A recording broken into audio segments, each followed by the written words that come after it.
उपस्थित श्रोतागण, हम श्रीमद्भागवत महापुराण का वाचन कर रहे हैं। इसकी तीसरी श्रृंखला के अंतर्गत आज आप सुनेंगे श्रीमद्भागवत महात्म्य का अध्याय 5, धुंधुकारी को प्रेत्योनि की प्राप्ति और उससे उद्धार, तथा अध्याय 6, सप्ताह यज्ञ की विधि। अथ पंचम अध्याय, धुंधुकारी को प्रेत्योनि की प्राप्ति और उससे उद्धार। सूत जी कहते हैं, हे शौनक जी, पिता के वन चले जाने पर एक दिन धुंधुकारी ने अपनी माता को बहुत पीटा और कहा, बता, धन कहाँ रखा है? नहीं तो अभी तेरी लुआठी, जलती लकड़ी से खबर लूंगा। उसकी इस धमकी से डरकर और पुत्र के उपद्रवों से दुहछी होकर वह रात्रि के समय कुएं में जा गिरी और इसी से उसकी मृत्यु हो गई। योगनिष्ठ गोकर्ण जी तीर्थयात्रा के लिए निकल गए। उन्हें इन घटनाओं से कोई सुख या दुर्ख नहीं होता था, क्योंकि उनका न कोई मित्र था न शत्रु। धुंधुकारी 5 वेश्याओं के साथ घर में रहने लगा। उनके लिए भोग सामग्री जुटाने की चिंता ने उसकी बुद्धि नष्ट कर दी और वह नाना प्रकार के अत्यंत क्रूर कर्म करने लगा। एक दिन उन कुलटाओं ने उससे बहुत से गहने मांगे। वह तो काम से अंधा हो रहा था, मौत की उसे कभी याद नहीं आती थी। बस उन्हें जुटाने के लिए वह घर से निकल पड़ा। वह जहाँ-तहाँ से बहुत सा धन चुराकर घर लौट आया तथा उन्हें कुछ सुंदर वस्त्र और आभूषण लाकर दिए।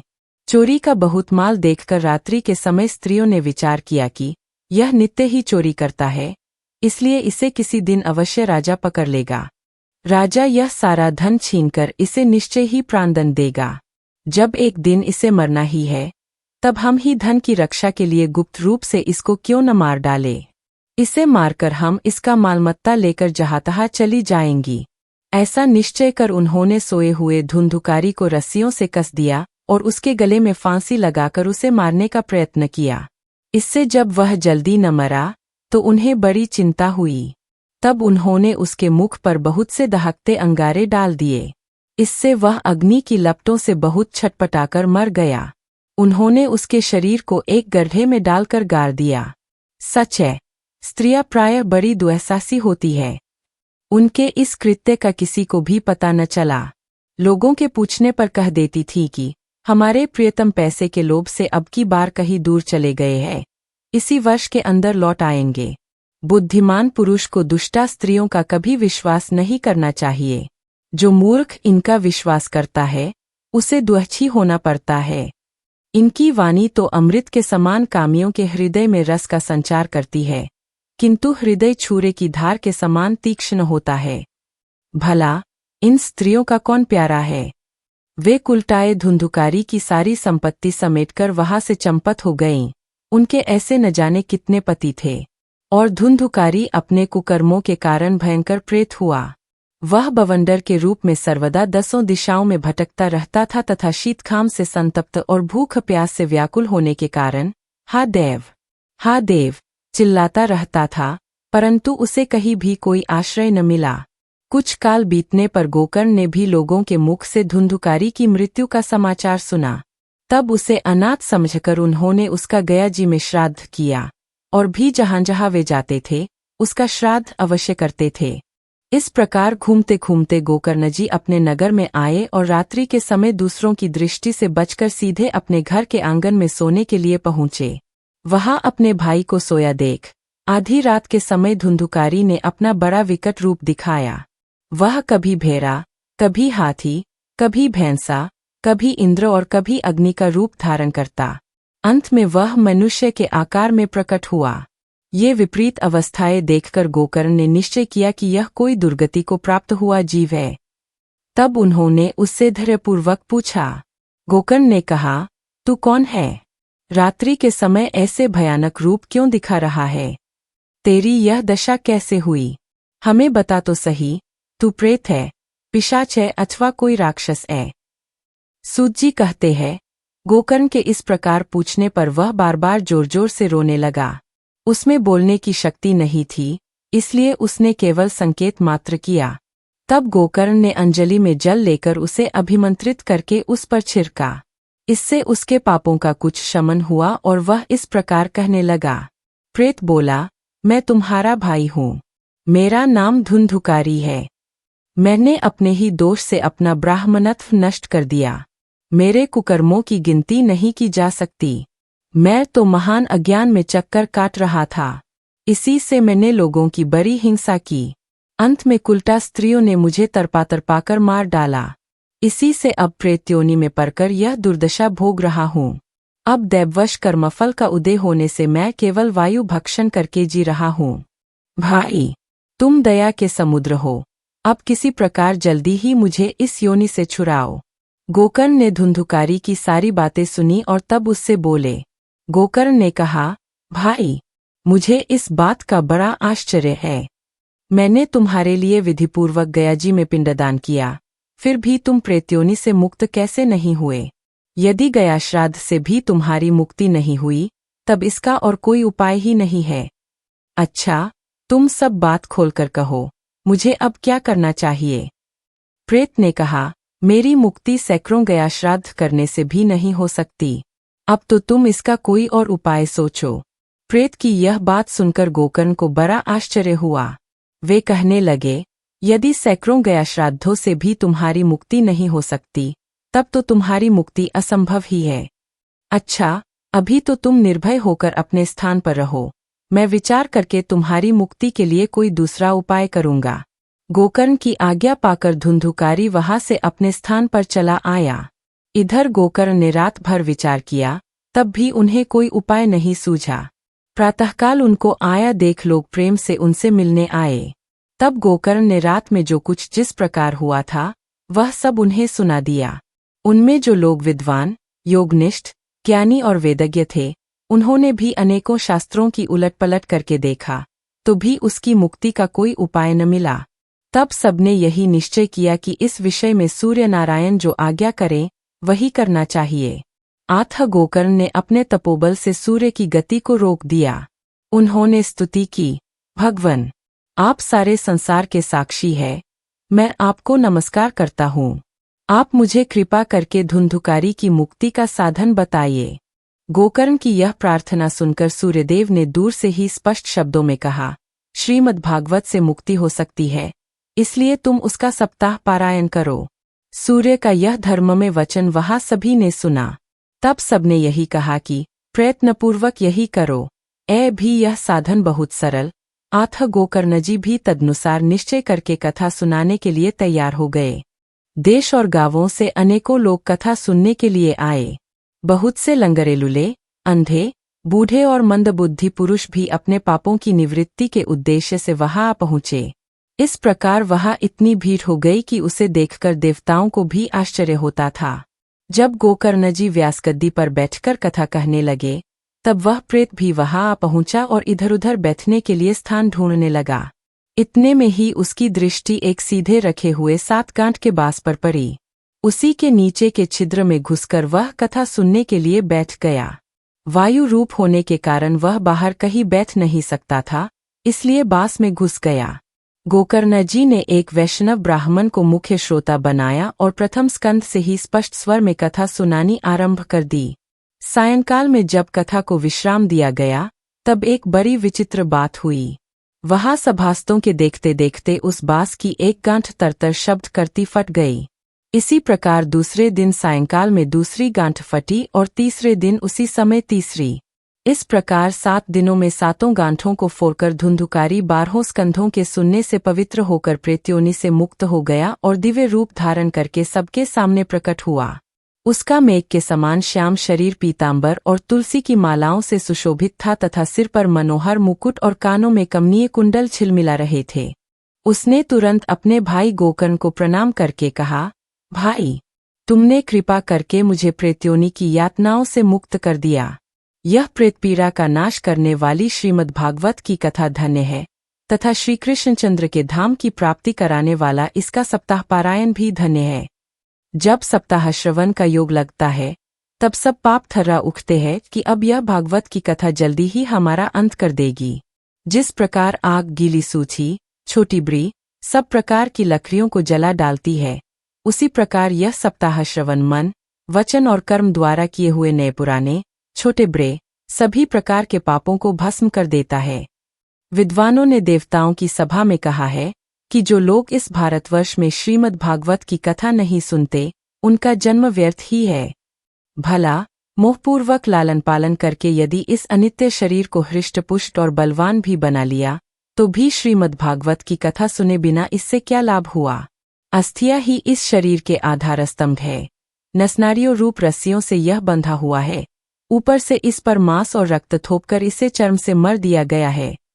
इसके प्रत्येक अंग में दुर्गंध आती है, क्योंकि यह तो मलमूत्र का भांड ही है। वृद्धावस्था और शोक के कारण यह परिणाम में दुर्ढकमय ही है। रोगों का तो घर ही खहरा। यह निरंतर किसी न किसी कामना से पीड़ित रहता है, कभी इसकी तृप्ति नहीं होती। इसे धारण किए रहना भी एक भार ही है। इसके रोम में दोष भरे हुए हैं और नष्ट होने में इसे एक क्षण भी नहीं लगता। अंत में यदि इसे गाड़ दिया जाता है तो इसके कीड़े बन जाते हैं। कोई पशु खा जाता है तो यह विष्ठा हो जाता है, और अग्नि में जला दिया जाता है तो भस्म की रेरी हो जाता है। ये तीन ही इसकी गतियां बताई गई है। ऐसे अस्थिर शरीर से मनुष्य अविनाशी फल देने वाला कार्य क्यों नहीं कर लेता। जो अन्न प्रातःकाल पकाया जाता है वह सायंकाल तक बिगड़ जाता है, फिर उसी के रस से पुष्ट हुए शरीर की नित्यता कैसी। इस लोक में सप्ताह श्रवण करने से भगवान की शीघ्र ही प्राप्ति हो सकती है। अतः सब प्रकार के दोषों की निवृत्ति के लिए एकमात्र यही साधन है। जो लोग भागवत की कथा से वंचित है वे तो जल में बुलबुले और जीवों में मच्छरों के समान केवल मरने के लिए ही पैदा होते हैं। भला जिसके प्रभाव से जड़ और सूखे हुए बांस की गांठें फट सकती है, उस भागवत कथा का श्रवण करने से चित्त की गांठों का खुल जाना कौन सी बड़ी बात है। सप्ताह श्रवण करने से मनुष्य के हृदय की गांठ खुल जाती है, उसके समस्त संशय छिन्न भिन्न हो जाते हैं और सारे कर्म क्षीण हो जाते हैं। यह भागवत कथा रूप तीर्थ संसार के कूड़े करकट को धोने में बड़ा ही समर्थ है। विद्वानों का कथन है कि जब यह हृदय में स्थित हो जाती है तब मनुष्य की मुक्ति निश्चित ही समझनी चाहिए। जिस समय धुंधुकारी ये सब बातें कह रहा था उसी समय उसके लिए वैकुंठवासी पार्षदों के सहित एक विमान उतरा। उससे सब ओर मंडलाकार प्रकाश फैल रहा था। सब लोगों के सामने ही धुंधुकारी उस विमान पर चढ़ गया। तब उस विमान पर आए हुए पार्षदों को देखकर गोकर्ण ने यह बात कही। गोकर्ण ने पूछा, भगवान के प्रिय पार्षदों, यहाँ हमारे अनेकों शुद्ध हृदय श्रोतागण हैं, उन सबके लिए आप लोग एक साथ बहुत से विमान क्यों नहीं लाए। हम देखते हैं कि यहाँ सभी ने समान रूप से कथा सुनी है, फिर फल में इस प्रकार का भेद क्यों हुआ, यह बताइए। भगवान के सेवकों ने कहा, हे मानद, इस फलभेद का कारण इनके श्रवण का भेद ही है। यह ठीक है कि श्रवण तो सबने समान रूप से ही किया है, किंतु इसके जैसा मनन नहीं किया। इसी से एक साथ भजन करने पर भी उसके फल में भेद रहा।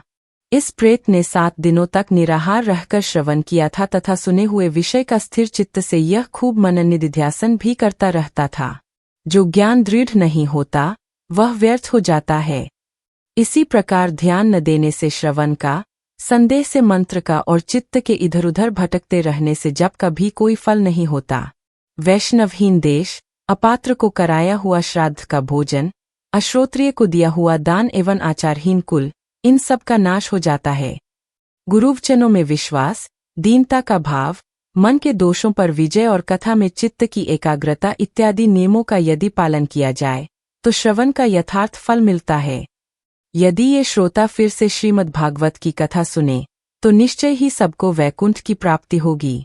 और गोकर्ण जी, आपको तो भगवान स्वयं आकर गोलोकधाम में ले जाएंगे। यूं कहकर वे सब पार्षद हरिकीर्तन करते वैकुंठलोक को चले गए। श्रावण मास में गोकर्ण जी ने फिर उसी प्रकार सप्ताहक्रम से कथा कही और उन श्रोताओं ने उसे फिर सुना। नारद जी, इस कथा की समाप्ति पर जो कुछ हुआ वह सुनिए। वहाँ भक्तों से भरे हुए विमानों के साथ भगवान प्रकट हुए। सब ओर से खूब जय जयकार और नमस्कार की ध्वनियां होने लगीं। भगवान स्वयं हर्षित होकर अपने पांचजन्य शंख की ध्वनि करने लगे और उन्होंने गोकर्ण को हृदय से लगाकर अपने ही समान बना लिया। उन्होंने क्षण भर में ही अन्य सब श्रोताओं को भी मेघ के समान श्यामवर्ण, रेशमी पीतांबरधारी तथा किरीट और कुंडल आदि से विभूषित कर दिया। उस गांव में कुत्ते और चांडाल पर्यंत जितने भी जीव थे वे सभी गोकर्ण जी की कृपा से विमानों पर चढ़ा लिए गए तथा जहाँ योगीजन जाते हैं उस भगवत धाम में वे भेज दिए गए। इस प्रकार भक्तवत्सल भगवान श्री कृष्ण कथा श्रवण से प्रसन्न होकर गोकर्ण जी को साथ ले अपने ग्वालबालों के प्रिय गोलोक धाम में चले गए। पूर्वकाल में जैसे अयोध्यावासी भगवान श्री राम के साथ साकेत धाम सिधारे थे, उसी प्रकार भगवान श्री कृष्ण उन सबको योगी दुर्लभ गोलोक धाम को ले गए, जिस लोक में सूर्य, चंद्रमा और सिद्धों की भी कभी गति नहीं हो सकती, उसमें वे श्रीमद्भागवत श्रवण करने से चले गए। नारद जी, सप्ताहयज्ञ के द्वारा कथा श्रवण करने से जैसा उज्ज्वल फल संचित होता है, उसके विषय में हम आपसे क्या कहें। अजी, जिन्होंने अपने कर्णपुट से गोकर्ण जी की कथा के एक अक्षर का भी पान किया था, वे फिर माता के गर्भ में नहीं आए। जिस गति को लोग वायु, जल या पत्ते खाकर शरीर सुखाने से, बहुत काल तक घोर तपस्या करने से और योगाभ्यास से भी नहीं पा सकते, उसे वे सप्ताह श्रवण से सहज में ही प्राप्त कर लेते हैं। इस परम पवित्र इतिहास का पाठ चित्रकूट पर विराजमान मुनीश्वर शांडिल्य भी ब्रह्मानंद में मग्न होकर करते रहते हैं। यह कथा बड़ी ही पवित्र है। एक बार के श्रवण से ही समस्त पापराशि को भस्म कर देती है। यदि इसका श्राद्ध के समय पाठ किया जाए तो इससे पितृगण को बड़ी तृप्ति होती है और नित्य पाठ करने से मोक्ष की प्राप्ति होती है। इति श्रीपद्मपुराणे उत्तरछंदे श्रीमद्भागवत महात्म्ये गोकर्ण मोक्षवर्णन नाम पंचम अध्याय। अथ षष्ठ अध्याय। सप्ताहयज्ञ की विधि। श्री सनकादि कहते हैं, नारद जी, अब हम आपको सप्ताह श्रवण की विधि बताते हैं। यह विधि प्रायः लोगों की सहायता और धन से साध्य कही गई है। पहले तो यत्नपूर्वक ज्योतिषी को बुलाकर मुहूर्त पूछना चाहिए तथा विवाह के लिए जिस प्रकार धन का प्रबंध किया जाता है, उसी प्रकार ही धन की व्यवस्था इसके लिए करनी चाहिए। कथा आरंभ करने में भाद्रपद, आश्विन, कार्तिक, मार्गशीर्ष, आषाढ़ और श्रावण, ये 6 महीने श्रोताओं के लिए मोक्ष की प्राप्ति के कारण है। देवर्षे, इन महीनों में भी भद्रा, व्यतिपात आदि कुयोगों को सर्वथा त्याग देना चाहिए तथा दूसरे जो उत्साही लोग हो, उन्हें अपना सहायक बना लेना चाहिए।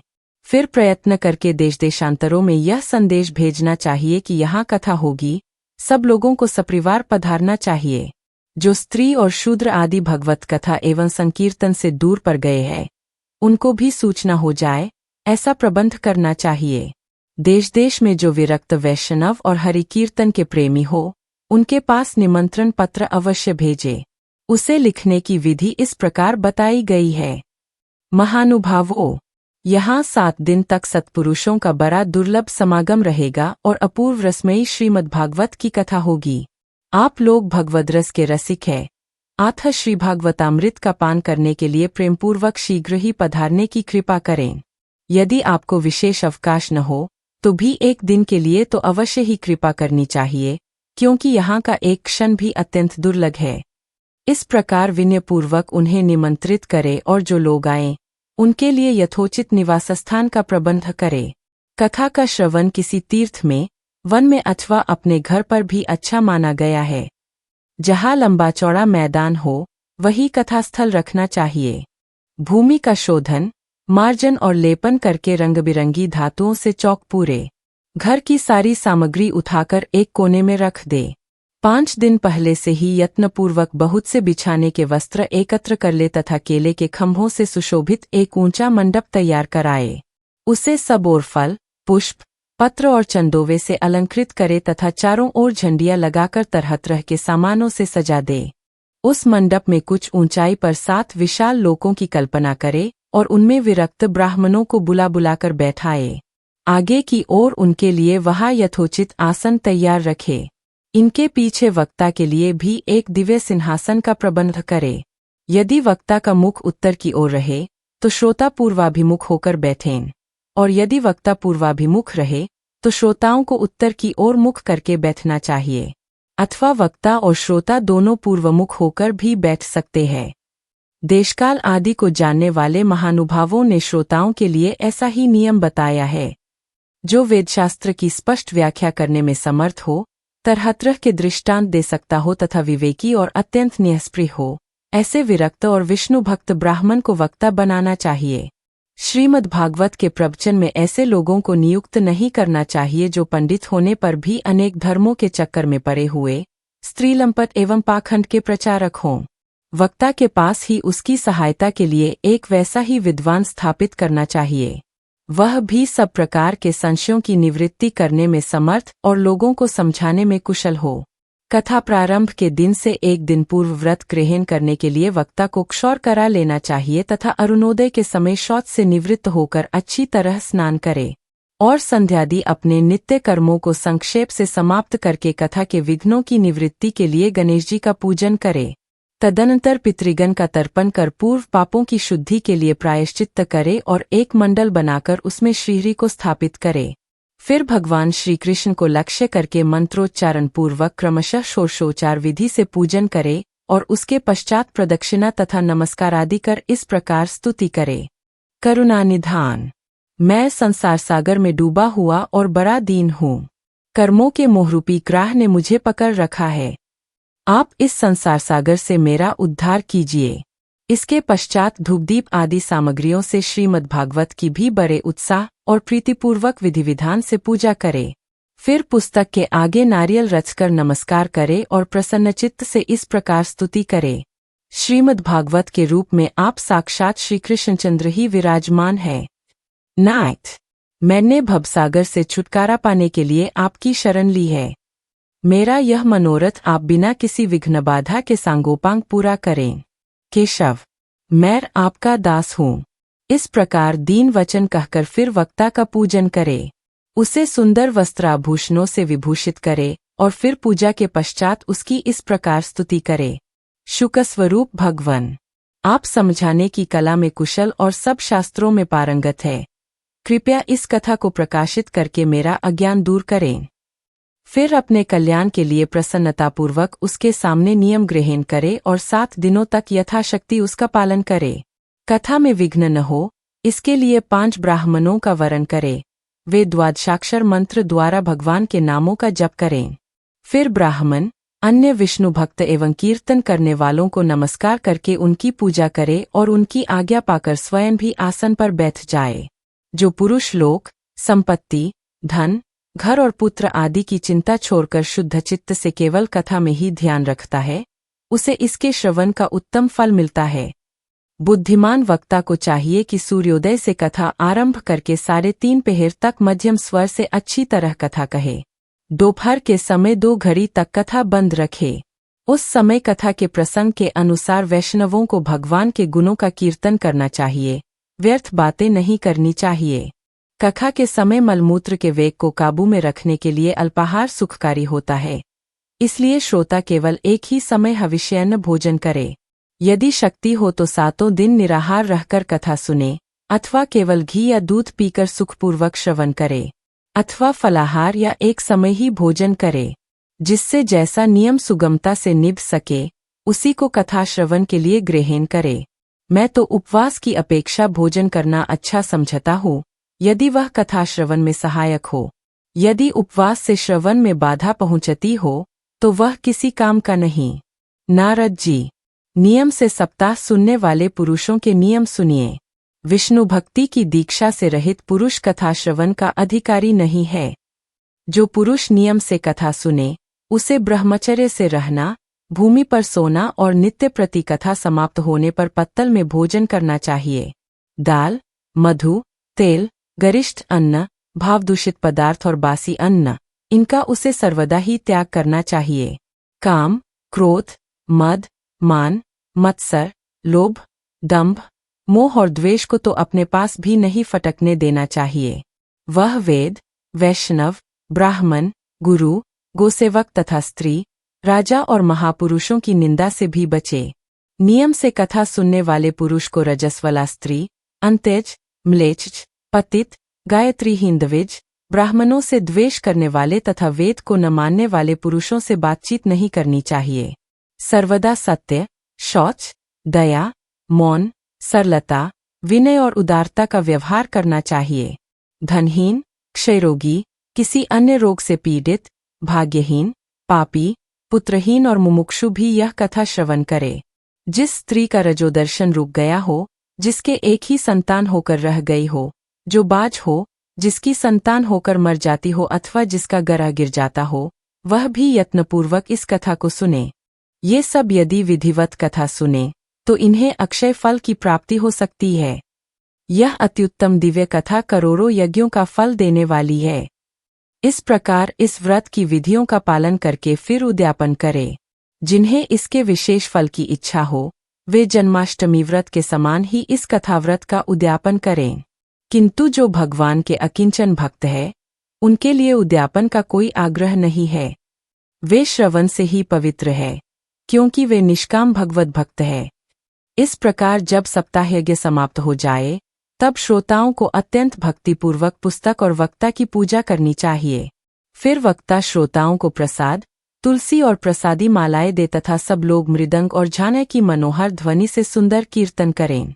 जय जयकार, नमस्कार और शंखध्वनि का घोष कराए तथा ब्राह्मण और याचकों को धन और अन्न दे। श्रोता विरक्त हो तो कर्म की शांति के लिए दूसरे दिन गीता पाठ करे। गृहस्थ हो तो हवन करे।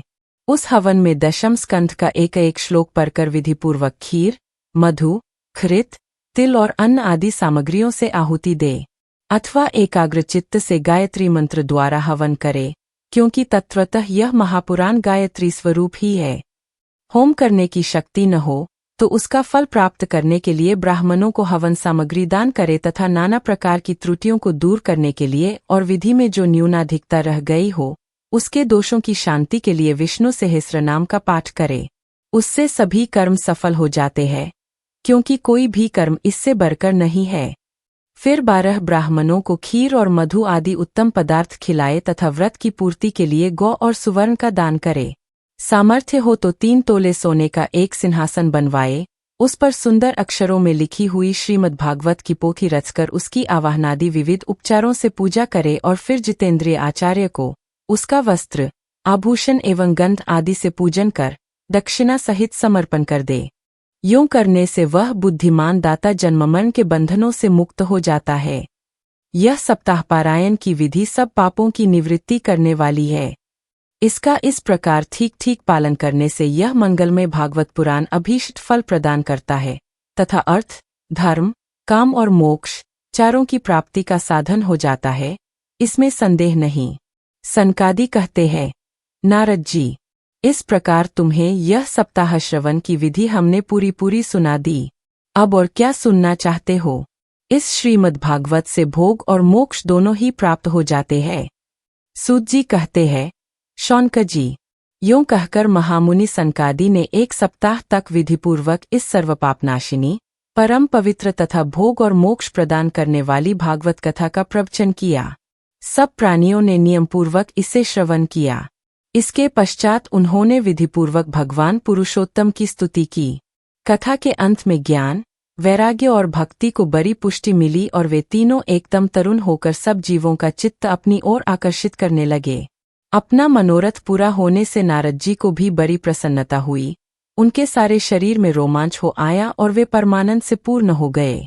इस प्रकार कथा श्रवण कर भगवान के प्रिय नारद जी हाथ जोड़कर प्रेम गदगद वाणी से सनकादि से कहने लगे।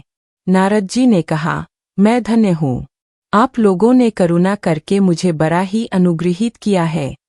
आज मुझे सर्वपापहारी भगवान श्रीहरि की ही प्राप्ति हो गई। तपोधन, मैं श्रीमद्भागवत श्रवण को ही सब धर्मों से श्रेष्ठ मानता हूँ, क्योंकि इसके श्रवण से वैकुंठ, गोलोक, विहारी श्री कृष्ण की प्राप्ति होती है। सूत जी कहते हैं, शौनक जी, वैष्णव श्रेष्ठ नारद जी यूं कह ही रहे थे कि वहां घूमते फिरते योगेश्वर शुकदेव जी आ गए। कथा समाप्त होते ही व्यासनंदन श्री शुकदेव जी वहां पधारे। 16 वर्ष की सी आयु, आत्मलाभ से पूर्ण, ज्ञानरूपी महासागर का संवर्धन करने के लिए चंद्रमा के समान वे प्रेम से धीरे धीरे श्रीमद्भागवत का पाठ कर रहे थे।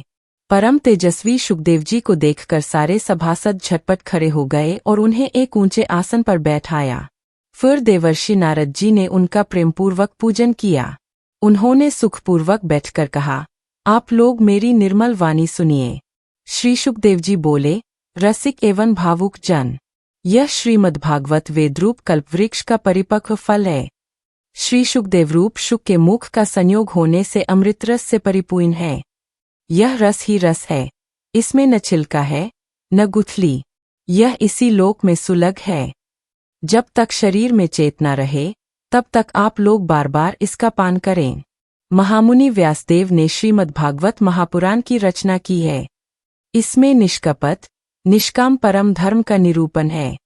इसमें शुद्ध अंतःकरण सत्पुरुषों के जानने योग्य कल्याणकारी वास्तविक वस्तु का वर्णन है, जिससे तीनों तापों की शांति होती है।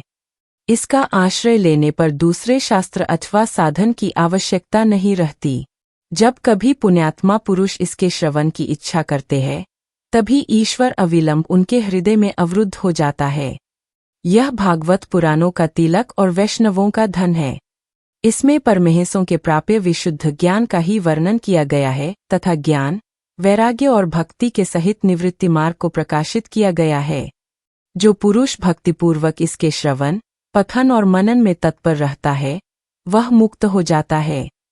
यह रस स्वर्गलोक, सत्यलोक, कैलाश और वैकुंठ में भी नहीं है। इसलिए भाग्यवान श्रोताओं, तुम इसका खूब पान करो, इसे कभी मत छोड़ो। सूत जी कहते हैं, श्री सुखदेव जी इस प्रकार कह ही रहे थे कि उस सभा के बीचों बीच प्रहलाद, बलि, उद्धव और अर्जुन आदि पार्षदों के सहित साक्षात श्रीहरि प्रकट हो गए। तब देवर्षि नारद ने भगवान और उनके भक्तों की यथोचित पूजा की। भगवान को प्रसन्न देखकर देवर्षि ने उन्हें एक विशाल सिंहासन पर बैठा दिया और सब लोग उनके सामने संकीर्तन करने लगे। उस कीर्तन को देखने के लिए श्री पार्वती जी के सहित महादेव जी और ब्रह्मा जी भी आए। कीर्तन आरंभ हुआ। प्रहलाद जी तो चंचल गति, फुर्तीले होने के कारण करताल बजाने लगे। उद्धव जी ने झांझें उहालीं। देवर्षि नारद वीणा की ध्वनि करने लगे। स्वर विज्ञान, गान विद्या में कुशल होने के कारण अर्जुन राग अलापने लगे। इंद्र ने मृदंग बजाना आरंभ किया। सनकादि बीच बीच में जयघोष करने लगे और इन सबके आगे सुखदेव जी तरह तरह की सरस अंगभंगी करके भाव बताने लगे। इन सबके बीच में परम तेजस्वी भक्ति, ज्ञान और वैराग्य नटों के समान नाचने लगे।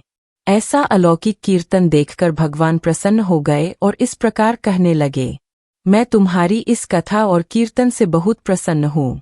तुम्हारे भक्तिभाव ने इस समय मुझे अपने वश में कर लिया है। आथ तुम लोग मुझसे वर मांगो। भगवान के ये वचन सुनकर सब लोग बड़े प्रसन्न हुए और प्रेमार्द्र चित्त से भगवान से कहने लगे, भगवान, हमारी यह अभिलाषा है कि भविष्य में भी जहाँ जहाँ सप्ताह कथा हो, वहाँ आप इन पार्षदों के सहित अवश्य पधारें। हमारा यह मनोरथ पूर्ण कर दीजिए। भगवान तथास्तु कहकर अंतर्धान हो गए।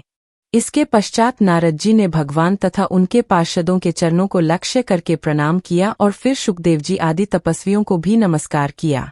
कथामृत का पान करने से सब लोगों को बड़ा ही आनंद हुआ। उनका सारा मोह नष्ट हो गया। फिर वे सब लोग अपने अपने स्थानों को चले गए। उस समय सुखदेव जी ने भक्ति को उसके पुत्रों सहित अपने शास्त्र में स्थापित कर दिया।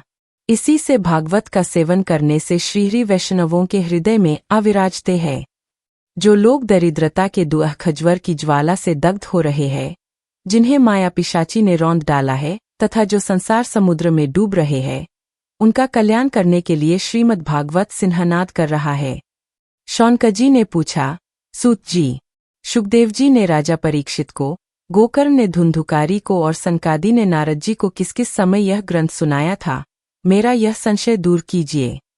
सूत जी ने कहा, भगवान श्रीकृष्ण के स्वधाम गमन के बाद कलियुग के 30 वर्ष से कुछ अधिक बीत जाने पर भाद्रपद मास की शुक्ल नवमी को सुखदेव जी ने कथा आरंभ की थी। राजा परीक्षित के कथा सुनने के बाद कलियुग के 200 वर्ष बीत जाने पर आषाढ़ मास की शुक्ल नवमी को गोकर्ण जी ने यह कथा सुनाई थी। इसके पीछे कलियुग के 30 वर्ष और निकल जाने पर कार्तिक शुक्ल नवमी से सनकादि ने कथा आरंभ की थी। निष्पाप शौनक जी, आपने जो कुछ पूछा था उसका उत्तर मैंने आपको दे दिया। इस कलियुग में भागवत की कथा भवरोग की रामबाण औषध है। संत जन, आप लोग आदरपूर्वक इस कथामृत का पान कीजिए। यह श्री कृष्ण को अत्यंत प्रिय, संपूर्ण पापों का नाश करने वाला, मुक्ति का एकमात्र कारण और भक्ति को बढ़ाने वाला है। लोक में अन्य कल्याणकारी साधनों का विचार करने और तीर्थों का सेवन करने से क्या होगा। अपने दूत को हाथ में पाश लिए देखकर यमराज उसके कान में कहते हैं, देखो, जो भगवान की कथा वार्ता में मत्त हो रहे हो, उनसे दूर रहना। मैं औरों को ही दंड देने की शक्ति रखता हूँ, वैष्णवों को नहीं। इस असार संसार में विषय रूप विष की आसक्ति के कारण व्याकुल बुद्धि वाले पुरुषों अपने कल्याण के उद्देश्य से आधे क्षण के लिए भी इस शुक कथा रूप अनुपम सुधा का पान करो। प्यारे भाइयों, निंदित कथाओं से युक्त कुपथ में व्यर्थ ही क्यों भटक रहे हो? इस कथा के कान में प्रवेश करते ही मुक्ति हो जाती है। इस बात के साक्षी राजा परीक्षित है। श्री शुकदेव जी ने प्रेमरस के प्रवाह में स्थित होकर इस कथा को कहा था। इसका जिसके कंठ से संबंध हो जाता है वह वैकुंठ का स्वामी बन जाता है। शौनक जी, मैंने अनेक शास्त्रों को देखकर आपको यह परम गोप्य रहस्य अभी सुनाया है। सब शास्त्रों के सिद्धांतों का यही निचोड़ है। संसार में इस शुक शास्त्र से अधिक पवित्र और कोई वस्तु नहीं है। अतः आप लोग परमानंद की प्राप्ति के लिए इस द्वादश स्कंध रूप रस का पान करें। जो पुरुष नियम पूर्वक इस कथा का भक्तिभाव से श्रवण करता है और जो शुद्ध अंतःकरण से भगवत भक्तों के सामने इसे सुनाता है, वे दोनों ही विधि का पूरा पालन करने के कारण इसका यथार्थ फल पाते हैं। उनके लिए त्रिलोकी में कुछ भी असाध्य नहीं रह जाता। इति श्रीपद्मपुराणे उत्तरछंदे श्रीमद्भागवत महात्म्ये श्रवणविधिकथनन नाम षष्ठोऽध्याय। प्रिय श्रोतागण, इस प्रकार यह श्रीमद्भागवत महात्म्य पूर्ण हुआ।